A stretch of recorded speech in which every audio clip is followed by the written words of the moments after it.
하나님 나라의 백성인 하백 여러분, 이 시간에는 누가복음 4장에 나오는 말씀을 통해서 예수님의 사역의 시작이 어떻게 되었는가에 대해서 함께 나누겠습니다. 예수께서 그 자라나신 곳 나사렛에 이르사 안식일에 늘 하시던 대로 회당에 들어가서 성경을 읽으려고 서심해 선지자 이사야의 글을 들이거늘 책을 펴서 이렇게 기록된 데를 찾으시니 곧 주의 성령이 내게 임하셨으니 이는 가난한 자에게 복음을 전하게 하시려고 내게 기름을 부으시고 나를 보내사 포로된 자에게 자유를 눈먼 자에게 다시 보게 함을 전파하며 눌린 자를 자유롭게 하고. 나머지 말씀은 여러분들 꼭 강의 끝난 뒤라도 읽어보시기 바랍니다. 강의를 읽었다는 전제에서 시작합니다. 곧 주의 성령이 내게 임하셨으니 이는 가난한 자에게 복음을 전하게 하시려고 내게 기름을 부으시고 나를 보내사 포로된 자에게 자유를 눈먼 자에게 다시 보게 함을 전파하며 눌린 자를 자유롭게 하고 주의 은혜를 전파하게 하려 하심이라. 여러분, 이 말씀은 예수님이 이사야 61장 두루마리를 여시고 그 본문을 읽기 시작하셨는데요. 과연 이사야 61장 말씀이 나온 그대로 읽으신 것인가? 여러분은 아닙니다. 말씀이 바뀌기도 하고 말씀이 중간에 중단되기도 합니다. 그러니까 나를 보내사 포로된 자에게 자유를, 이 말씀은 이사야 61장 1절에서 나옵니다마는 놀랍게도 예수님은 61장 1절 가운데서 마음이 상한 자를 고치며 라는 부분을 빼버리셨습니다. 뿐만 아니라 눌린 자를 자유롭게 하고는 이사야 61장에 나오지 않습니다. 이사야 58장 6절 말씀을 여기서 인용하고 계십니다. 우리 개역개정에서는 압제 당하는 자를 자유하게 하며라고 번역되어 있습니다만 의미가 같습니다.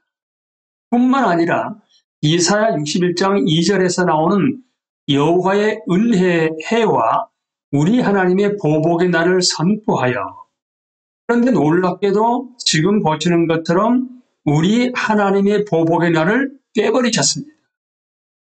그리고 선포하란 말을 한 단계 더 격상시키셔서 전파하게 하려 하십니다. 이렇게 바꾸셨습니다. 다른 말로 하게 되면 이 특별한 본문을 예수님이 고르셨을 뿐만 아니라 편집하셨는데 왜 이런 편집으로 본문 말씀을 바꾸셨을까요? 혹시 여러분들은 이렇게 생각해 보신 적이 있으세요? 왜 61장을 그대로 인용하지 않으시게 되고 편집을 통해서 바꾸셨을까?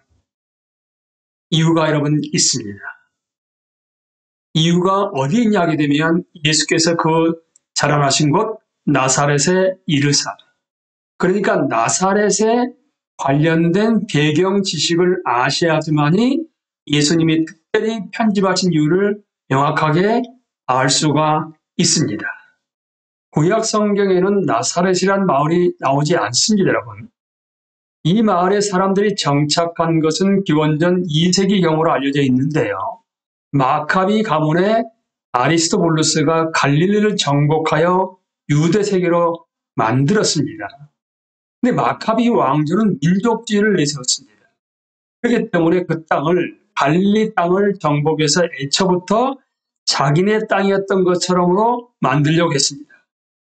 그러니까 그들의 행동 계획은 그 지역을 정복한 뒤에 이방인들이 살고 있었는데 유대인 정착민들을 갈릴리 땅으로 보내가지고 이주시켜서 그것을 지배하게 했던 것입니다.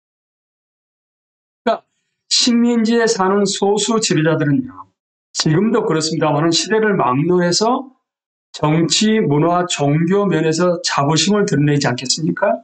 뿐만 아니라 강렬한 민족주의 성향을 드러냅니다. 나사렛도 그런 동네라고 보셔야 합니다. 이런 문화에서 이사야 61장 원래 본문을 어떻게 이해를 했겠습니까? 그야말로 유대인 정착민들은 그 당시에가 예수 청중들입니다. 이사야 61장을 구약성경 본문이 말하는 그대로 이해하지 않았겠습니까? 그러니까 예수님이 지금 회당에서 이사야 61장 두루마리를 펼치셔서 읽기 시작하셨을 때, 그러니까 예수가 하는 말에, 예수님이 하시는 말씀에 유심히 귀를 기울였겠죠. 뿐만 아니라 예수님도 그 사람들이 익히 알고 깊이 사랑하는 61장 본문을 고르지 않으셨겠습니까? 그런데 예수님이 이방인들이 심판을 받고 종이 되리라고 선언한 바로 그 지점에서 읽기를 멈추셨습니다, 여러분. 그러니까 그걸 듣고 있던 청중들에게는 엄청난 충격과 놀라움이 주어지게 됐습니다. 이방인들은 정착민 공동체를 이룬 그 마을 사람들이 쫓아내야 했던 이들이기 때문입니다. 쫓아내게 되고 굳이 그들을 놔둔다 하게 되면 노예로 삼아서 자기들의 부를 축적을 해야 되는 것인데요. 거기서 딱 읽기를 멈추셨거든요. 다르게 말씀드린다면 이 정착민의 목표는 뭐냐 하게 되면 이방인의 갈릴리를 유대인의 갈릴리로 만드는 것이었습니다. 그러니까 이방인을 개돼지 취급했기 때문에 그걸 짐승처럼 부려먹을 수가 있었던 것이지요. 그렇다면 그 당시에 랍비라고 여겼던 예수는 이 회중과 청중이 이사야 본문에 꼭 있어야만 했다고 생각했던 그 구절들을 생략하셨을까요?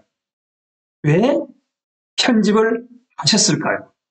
다시 한번 말씀드리게 되면 한 문구는 빼버리셨거든요. 마음이 상한 자를 고치면 빼버리셨습니다.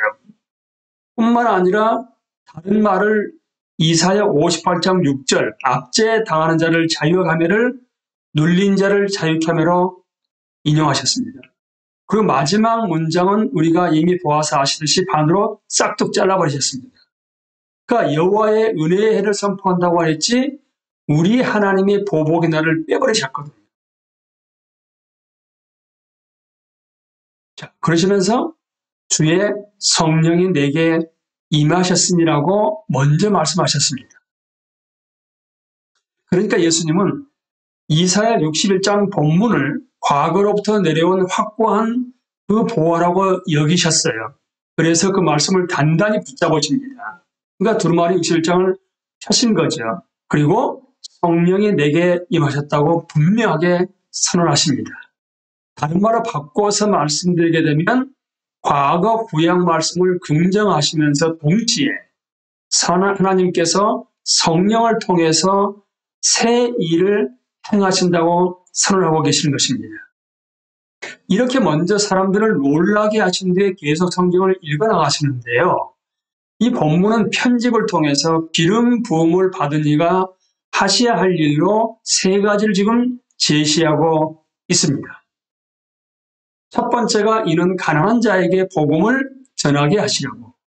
이 구절을 읽으셨을 때 여러분은 가난한 자를 어떻게 해석하셨습니까? 물질적으로 가난한 자일까요? 그러하게 되면 우리는 당시의 문화로 들어갈 뿐만 아니라 이사야 61장이기 때문에 이사야에서 나와 있는 가난한 자의 의미를 명확히 아셔야만 합니다. 이사야 29장 19절에서는 겸손한 자에게 여호와로 말미암아 기쁨이 더하겠고 사람 중 가난한 자가 이스라엘의 거룩하신 이로 말미암아 즐거워하리니 평행구거든요. 그러니까 겸손한 자, 가난한 자는 사실상 의미가 같습니다. 결론이 어떻게 나오죠? 여호와로 말미암아 기쁨이 더하겠고 이스라엘의 거룩하신 이로 말미암아 즐거워하리니 똑같은 의미를 약간 다르게 표현하고 있습니다. 그러니까 가난한 자는 겸손한 자지요. 66장 2절에서는 무릇 마음이 가난하고 심령에 통해하며 내 말을 듣고 떠는 자 그 사람은 내가 돌보려니와. 마음이 가난한 거하고 심령에 통해하는 거가 바로 동전의 양면입니다. 그러니까 다른 말로 바꾸어서 얘기하면 온유한 자가 겸손한 자거든요. 심령에 통해하는 자거든요. 이들을 일컬어서 가난한 자라고 말하고 있는 것입니다, 여러분. 그러니까 성경은 온유한 자를 하게 되면, 겸손한 자를 하게 되면, 가난한 자를 하게 되면 쉐키나의 의미는 하나님의 영광스러운 나타나심입니다. 쉐키나가 땅의 사람들 속에 머물게 할 것이라고 얘기합니다. 모세가 온유한 자라고 얘기했거든요. 모세는 온유한 자였습니다. 가난한 자였습니다. 그러니까 가난한 자의 의미를 다시 한번 이제 정리해서 말씀드린다 하게 되면 겸비하고 경건하여 하나님을 찾는 사람입니다. 이제 여기서 주님이 말씀하고 계시는 가난한 자의 의미를 이제 확실히 아셨을 것입니다. 두 번째, 나를 보내사 포로된 자에게 자유를, 눌린 자를 자유롭게 하고, 그러니까 이사야 58장 6절 여기를 눌린 자를 자유롭게 하기를 거기에 다시금 인용하셨습니다마는 58장 6절을 다시 읽어드립니다. 내가 기뻐하는 금식은 흉악의 결박을 풀어주며 멍에의 줄을 끌어주며 압제 당하는 자를 치유하게 하며 모든 멍에를 꺾는 것이 아니겠느냐. 이사야 58장의 그 배경의 역사적 배경을 아신다 하게 되면 남유다가 여러분 바벨론의 포로로 끌려가게 됩니다. 멸망을 해서. 그러니까 이사야가 속한 공동체는 포로로 잡혀가서 지금으로 치면 바벨론인 이라크 남부에서 타향살이를 하고 있었습니다. 그런데 페르시아 왕 고레스가 바벨론을 멸망시키고 그 땅을 자기 땅으로 복속시키거든요. 그 고레스는 그 지역의 바벨론 통치자들을 정복한 뒤에 바벨론의 포로로 잡혀와 있던 여러 민족 사람들이 고향으로 돌아가게 해 주었습니다. 그래서 이스라엘인들도 고향으로 돌아오게 되는데요. 하나님은 그런 의미에서 고레스를 기름 부음 받은 자라고도 얘기를 하고 있습니다. 여기에 깔린 것은 여러분 정의를 옹호하는 것입니다. 정의를 얘기하는 겁니다. 흉악한 결박을 풀어주게 되고 멍에의 줄을 끌어주게 되고 압제 당하는 자를 자유하게 되고 모든 멍에를 꺾는 것을 압축해서 얘기하게 되면 의인들이 하는 행위로서 메시아가 하는 행위로서 정의 옹호를 말씀하고 있습니다. 눈먼 자에게 다시 보게 함을 전파하며 이 말씀도 우리가 시편 146편 나오는 7절 8절을 보시게 되면 억눌린 사람들을 위해 정의로 심판하시며 정의라는 말이 나왔습니다. 여러분. 줄인 자들에게 먹을 것을 주시는 이시로다. 여호와께서는 갇힌 자들에게 자유를 주시는도다. 여호와께서 맹인들의 눈을 여시며 여호와께서 비굴한 자들을 일으키시며 여호와께서 의인들을 사랑하시며. 이게 정의와 의인은 정의를 행하는 자들을 얘기합니다. 하나님 보시기에 합당한 것이 여러분 정의죠. 하나님 보시기에 합당하지 않은 것, 불순종은 불이거든요. 그러니까 여호와께서 맹인들의 눈을 여신다는 의미에도 뭐가 깔려있냐 하게 되면 정의하고도 연결된 부분이 있는 것입니다. 이사야 42장 7절에서는 고난받는 종으로서 온 메시아, 그러니까 예수 그리스도를 지칭합니다. 눈먼 자들의 눈을 밝히며 갇힌 자를 감옥에서 이끌어내며 흑암에 앉은 자를 감방에서 나오게 하리라. 그러니까 마찬가지로 눈먼 자에게 다시 보게 함을 전파하며에도 깔린 의미가 뭐냐 하게 되면 정의 옹호가 여기에 깔려 있습니다. 자, 이제 예수님이 이사야 61장을 나사렛에 있는 회중들에게 어떻게 해석하고 있냐는 것을 한번 정리해 보시죠.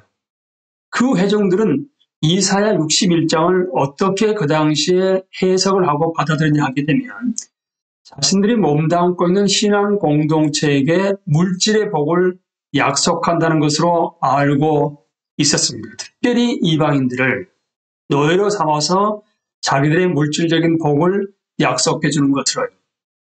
하지만 예수님은 너희가 받고자 하는 것이 여기 있다는 의미가 아닌 너희가 주어야 할 것이 여기 있다고 바꿔버리셨습니다. 그러니까 나는 하나님이 기름 부으신 자다. 너희가 나를 따르려 하게 되면 나와 함께 선포, 복음을 전파하고 전포하고 정의를 옹호하고 긍휼의 배품에 참여해야 한다고 바꾸셨습니다. 그러니까 거기 회중들이 진정 예수가 메시아라고 생각했다 하게 되면 여전히 자신들이 받을 것에만 정신이 팔려 있었기 때문에 얼마나 그 말씀을 듣고 메시지를 듣고 당황했겠습니까? 그들에게 예수님이 또 이렇게 말씀하십니다. 엘리야 시대 하늘이 3년 6개월 동안 닫히어 온 땅에 큰 흉년이 들었을 때에 이스라엘에 많은 과부가 있었을 때 엘리야가 그중 한 사람에게도 보내심을 받지 않고 오직 시돈 땅에 있는 사렙다의 한 과부에게 뿐이었습니다. 자, 보십시오. 3년 6개월 동안 하늘이 닫혀서 비가 오지 않게 됨으로 말미암아 온 땅에 큰 흉년이 들었습니다. 수많은 이스라엘 과부들이 있었다는 거예요. 그런데 놀라운 것은 하나님의 예언자, 하나님의 보내심을 받은 예언자가 그 이스라엘의 많은 과부 중에 한 과부에게 간 것이 아니고요. 오직 시돈 땅에 있는 사렙다 한 과부에게 가게 되었습니다. 자, 시돈 땅에 있는 사렙다의 한 과부의 세계관은 뭐냐 하게 되면 그 당시에 신의 능력은 자신들이 사는 그 영역과 함께 신의 영역에만 미칠 뿐입니다. 신의 능력은. 그러니까 무슨 말이냐 하게 되면 시돈에는 바알 신을 섬기고 있었거든요. 그러니까 바알의 땅입니다. 시돈이. 그렇기 때문에 시돈에서는 바알만이 힘을 갖고 있었습니다. 라고 그 과부는 생각하고 있는 겁니다. 그게 세계관입니다. 그 당시에. 그러니까 자신이 사는 땅에서는 이스라엘의 하나님이 아무런 힘이 없다고 생각한 것은 지극히 당연하지 않겠습니까? 마치 지역신들이기 때문에. 그런데 여러분들이 아시는 것처럼 이 과부는 놀라운 믿음의 도약을 펼칩니다. 여호와의 보냄받은 예언자의 말, 그러니까 엘리야의 말에 순종하면서 그에게 나온 최종적인 빵 한 덩어리를 주지 않습니까? 그러자 과부는 결코 마르지 않는 기름병을 보상으로 받게 되었습니다. 놀랍. 지역신을 깨뜨려버리게 되고 이스라엘의 하나님을 철저히 믿은 이 과부의 믿음이 얼마나 놀랍습니까? 그리고 이어지는 얘기에서는 선지자 엘리야 때에 엘리야가 아니라 엘리사 때입니다. 엘리사 때 이스라엘에 많은 나병 환자가 있었으되 그 중에 한 사람도 깨끗함을 얻지 못하고 오직 수리아 사람 나만뿐이었느니라 라고 말씀하십니다. 그러니까 엘리야에 이어서 엘리사 때에도 많은 나병 환자가 이스라엘에 있었는데요. 그런데 그 중에 한 사람도 깨끗함을 얻지 못한 반면에 수리아 사람, 지금 말하면 시리아입니다. 수리아 사람 나만이 깨끗하게 치유받았습니다. 이 얘기는 아시지요? 나만은 수리아의 사령관이자 다메섹 왕의 막역한 친구 벗이었습니다. 갑자기 나병에 걸렸습니다. 그런데 자기 아내 여종, 바로 이스라엘에 끌려온 여종입니다. 귀뜸에 준 말에 따라서 치료를 받으러 이스라엘로 들어갔습니다. 나만 장군의 이스라엘 이방은 이스라엘은 큰 재앙이라고 여겨졌을 것입니다. 왕도 놀라지 않았습니까? 그 왕은 엘리사 집으로 가라고 지금 나만에게 얘기를 한 상태에서 엘리사 집에 도착을 했는데 집 안으로 들어가기는커녕 운전박대를 당했습니다. 집 밖으로 엘리사가 종을 보내서 자신의 말을 나만에게 전했거든요. 이런 어처구니없는 일이 발생되다니요. 나만 장군의 입장에서는 치욕이요 분통 터지는 일이었습니다. 그런데 거기 온 목적이 뭡니까, 여러분? 문둥병을, 나병을 고치려 한 거 아니겠습니까? 그 종들이 다시 한번 나만 장군에게 건의를 하게 됩니다. 그러니까 그 모욕을 이제 감수하고 난 뒤에, 감수하면서 의견을 수용을 해가지고 사실 자기들은 시리아 땅은 여러분 헐몬 산에서 내려온 깨끗한 물이거든요. 그런데 요단강은 사실은 흙탕물입니다.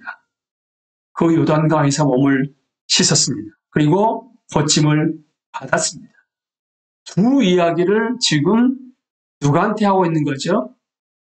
나사렛 회중들한테 하고 있는 것입니다. 여기서 우리는 양면적인 선교 신학을 볼 수가 있는데요. 보냄받아서 나아간 자가 있다 하게 되면 선교사라서 들어오는 자들에게 복음을 전하는 사역도 있습니다. 기름 부음을 받은 이는 사로잡힌 자들에게 자유를 선포하려고 보냄을 받았습니다. 마치 시돈의 사르밧 여인에게 갔던 엘리야처럼요. 나감 보냄받음이 있습니다. 그 반면에 엘리사가 나만을 끌어당겼듯이 기름 부음 받은 자인 메시아 예수 그리스도도 사람들은 끌어당길 것입니다. 그러니까 한편에 있어서는 보냄받아서 나아간다 하게 되면 또 한편에 들어온 게 있지 않겠습니까? 그러니까 선교의 원심력과 구심력이 공존하고 있는 것입니다. 해외에 나가서 선교를 하는 선교사님도 계시겠습니다만 요즘에는 글로벌한 시대이기 때문에 우리나라도 다민족 국가가 되어가고 있거든요. 0.4%가 넘었습니다. 다양한 민족들이 들어서 살고 있거든요. 그렇다게 되면 들어와 있는 그들에게도 복음을 전하는 것이 지극히 당연하지 않겠습니까? 예수님은 믿음의 진정한 모델로서 놀랍게도 자신의 민족 공동체를 뛰어넘어서 이 두 이방인 믿음의 영웅 이야기를 인용하셨습니다. 왜 그러셨을까요? 복음은 어떤 문화에서나 그 문화에 속해 있되 그 문화 자체를 넘어선 증인이 있어야만 비로소 안전해집니다. 무슨 말이냐 하게 되면 우리는 우리가 속한 문화를 따르며 살아왔기 때문에 하나님의 모든 말씀은 다른 이가 우리에게 선포해야 하는 것인데 이유인즉슨 우리는 어떤 문화에 살고 있는 것으로 말미암아 복음의 메시지를 우리가 살고 있는 문화, 우리 문화의 목표를 지지하는 가치체계와 타협시킬 위험성이 아주 높기 때문에 그렇습니다. 그리고 그렇게 타협한 부분을 스스로가 보지 못하고 깨닫지 못할 수가 있습니다. 그 문화가 생소한 이방인들은 복음이 굴복해버린 점들을 직관적으로 분별할 수가 있습니다. 그것으로 말미암아 공동체에게 더 순수하고 진정한 믿음으로 돌아갈 것을 강력하게 요구할 수가 있는 것이지요. 그러나 이렇게 새 생명을 불어넣는 일은 늘 분노를 자아내고 저항을 받습니다. 이미 익숙해진 문화에 다른 문화 쪽에 있는 이방인들이 와서 하나님 나라의 백성으로서 잘못된 삶을 살아왔다고 지적을 할 때 어떤 반응을 여러분들은 보이시겠습니까? 바로 분노를 자아내게 되고 저항을 하는 것이 상식이라고 얘기할 수가 있습니다. 바로 이런 적대행위 패턴이 지금 누가복음 4장 말씀에도 나오고 있습니다. 어떻게 해요? 회당에 있는 자들이 이것을 듣고 다 크게 화가 나서 일어나 동네 밖으로 쫓아내어 그 동네가 건설된 산 낭떠러지까지 끌고 가서 밀쳐 떨어뜨리고자 하되 예수께서 그들 가운데로 지나서 가시니라. 그러니까 예수님은 그 동네의 목표가 사르밧과 다메섹과 같은 이방인들이 살고 있는 그 이방인들 사는 곳으로부터서 갈릴리로 이주한 이방인들에게서 사실상 누구는요? 유대인들은 땅을 되찾는 것이 자기들의 목표였습니다. 그걸 이미 예수님이 알고 계시는 것이죠. 그러니까 이런 얘기를 예수님이 하시게 되면 이걸 듣는 회중들은 뒤집어진다는 것을 몰랐을 리가 없으십니다. 그럼에도 불구하고 이 이야기를 하셨고 그 자리에서 사람들의 분노가 폭발했습니다. 예수님은 그들이 추구하는 정치적 목표와 경제적 목표에 결코 동의하지 않으셨습니다. 그러자 그들은 예수님을 죽이기로 결심합니다. 그 당시에 하나님을 모독하는 죄를 지은 사람은 누구든지 돌을 맞았습니다. 그러니까 자신들의 생각에 하나님을 모독한다 하게 되면 모독하는 죄를 범했다고 생각하게 되고 그 사람을 돌로 쳐서 죽인 것이지요. 바로 스데반이 그렇게 돌 맞아 죽지 않았습니까, 여러분? 사도행전에서 보신 것처럼 이 이야기에서 일어난 일도 그런 것으로 보이는 것입니다. 종교와 정치가 단일 이데올로기라면 공동체의 정치적 목표를 진지하게 거부하는 것은 바로 신성 모독죄로 여기지 않았겠습니까? 그러니까 예수님은 이렇게 하나님을 모독했다는 고발을 당하신 것입니다. 그리고 예수님은 당대의 편협한 민족주의를 거부하신 것이지요. 그러니까 이미 빼버리신 부분을 보신다 하게 되면 심판의 본문을 빼버리시게 되고 오히려 은혜 메시지로 추가해서 바꾸셨지 않습니까? 그에 예수님의 그런 메시지를 들은 나사렛 회중들은 경로한 것입니다. 여러분, 예수님의 사역 초기부터 어떤 일이 발생되고 있는 것이요? 이제 한번 정리를 해보시죠. 여러분들은 지금까지 강의를 들으시면서 어떤 메시지가 머릿속에 남으셨습니까? 예수님은 메시아여 그리스도십니다. 하나님이 기름 부으신 자입니다. 그런데 하나님이 공생에 시작하실 때 성부 하나님이 이는 내 사랑하는 자여 내가 기뻐하는 자니라 말씀하신 것 동시에 성령이 비둘기처럼 임하셨습니다. 그러니까 예수님은 예언자시죠. 성령이 오는 예언자십니다. 그리고 오늘 말씀을 통해서 깨우치신 것처럼 예수님의 사역은 곧 하나님 나라의 번직인데요. 복음을 전파하게 되고 복음을 전파하는 뿐만 아니라 하나님이 보시기에 합당한 의인으로서의 삶을 살아가는 정의 옹호입니다. 그리고 긍휼을 베푸는 것이지. 뿐만 아니라 그 사역에서 우리가 예수 그리스도의 제자로서 선교 신학의 양면이 깔려 있는데 나아가서 한 것만이 아니라 본인받아서 들어온 자들에게도 복음을 전해야 되는 원심력과 구심력의 선교 신학을 우리한테 보여주고 있습니다. 그리고 성경 말씀의 그 메시지의 보편성은 사실상 편협한 민족주의를 거부하고 있는 것이죠. 이스라엘인들만 민족주의가 있는 게 아닙니다, 여러분. 우리에게도 있습니다. 유대인과 이방인을 모두 다 포괄하는 의미에서의 메시지의 보편성입니다. 하나님 나라는 모든 나라, 모든 민족, 모든 언어에 속해 있거든요. 그 다음에 그 당시에는 특별히 여자를 무시하거나 멸시하지 않았겠습니까? 그런데 믿음의 두 영을 보시게 되면 구약에서 인용했습니다만 사르밧 과부는 여자입니다, 여러분. 그리고 나만은 남자입니다. 여자와 남자를 공히 지금 차별하지 않으시고 계신다는 것을 우리에게 보여주시고 계십니다. 그리고 이미 사역 초기를 통해 우리가 무엇을 엿볼 수 있습니까? 성육신에서 오신 예수 그리스도가 사역을 시작하자마자 배척을 당하고 계시지 않습니까? 그리고 죽이려 하지 않습니까?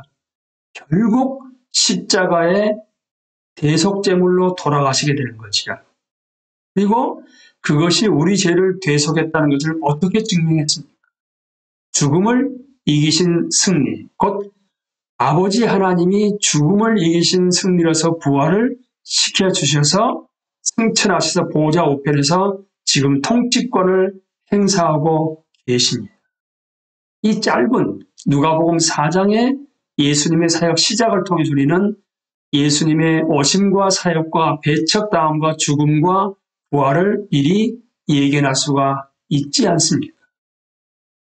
이렇게 말씀은요, 어떤 말씀을 보든지 간에 전체적으로 이렇게 마치 다이아몬드처럼 다양한 면을 동시에 포괄하고 있는 것을 보아할 수가 있습니다. 통합적 다양성. 다시 한번 여러분은 오늘 말씀을 통해서 어떤 부분을 깨우쳐 알게 되신 것인지,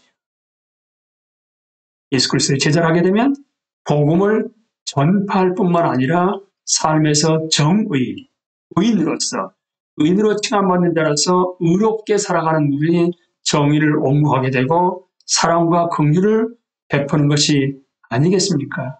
뿐만 아니라 우리도 모르게 우리가 살고 있는 문화에 너무 심취된 나머지 복음을 우리 문화에 맞게끔 살펴보는 분이 있다 하게 되면 이런 부분도 과감하게 우리 문화 밖으로부터 지적받아서 다시금 바꿔나가는 메시지의 보편성을 회복하는 그런 맥락에 깔려있다는 걸 아시면서 우리 스스로를 돌아보게 되고 하나님 나라의 백성답게 하나님을 기쁘시게 하고 하나님을 영원하게 하는 그러한 복된 삶을 살아가시기를 기도합니다.